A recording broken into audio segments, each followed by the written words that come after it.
First and the foremost precondition হলো মানুষের মধ্যে তোমার ব্যাপারে ট্রাস্ট এবং কনফিডেন্স বিল্ড আপ করা।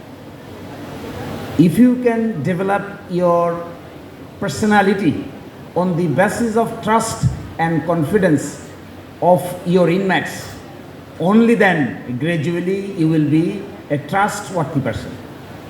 আমাদের দেশের রাজনীতির সবচাইতে বড় অসুবিধা হলো যিনি রাজনৈতিক নেতা হিসেবে নিজেকে আবির্ভূত করতে চান তার উপরে পাবলিক ট্রাস্ট এবং কনফিডেন্স এভাবে থাকে না।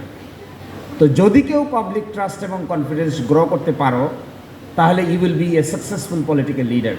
এইটা বিশ্ববিদ্যালয়ের পর্যায় থেকে স্টার্ট হয়। যেমন তুমি এখন লেখাপড়া করছো বিশ্ববিদ্যালয়ে, তো বিশ্ববিদ্যালয়ে লেখাপড়া করতে গিয়ে তোমার ক্লাসমেট আছে, তোমার বড় ভাই আছে, তোমার ছোট ভাই আছে।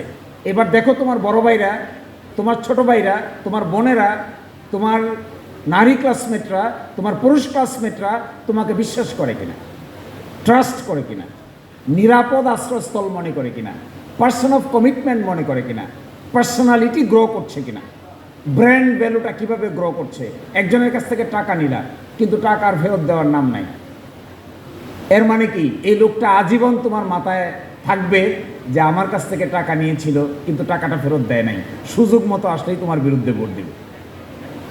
একইভাবে তোমরা যদি ঢাকা বিশ্ববিদ্যালয়ের ডাকসু যদি কন্টিনিউ করে, হলগুলো থেকে শুরু করে সেন্ট্রাল পর্যন্ত এই লিডারশিপ মেকানিজমটা যদি বছরে বছরে কন্টিনিউ রাখতে পারে, আমার ধারণা বাংলাদেশের জাতীয় জীবনে শত শত হাজার হাজার নারী পুরুষের নেতৃত্ব প্রতিষ্ঠিত হবে।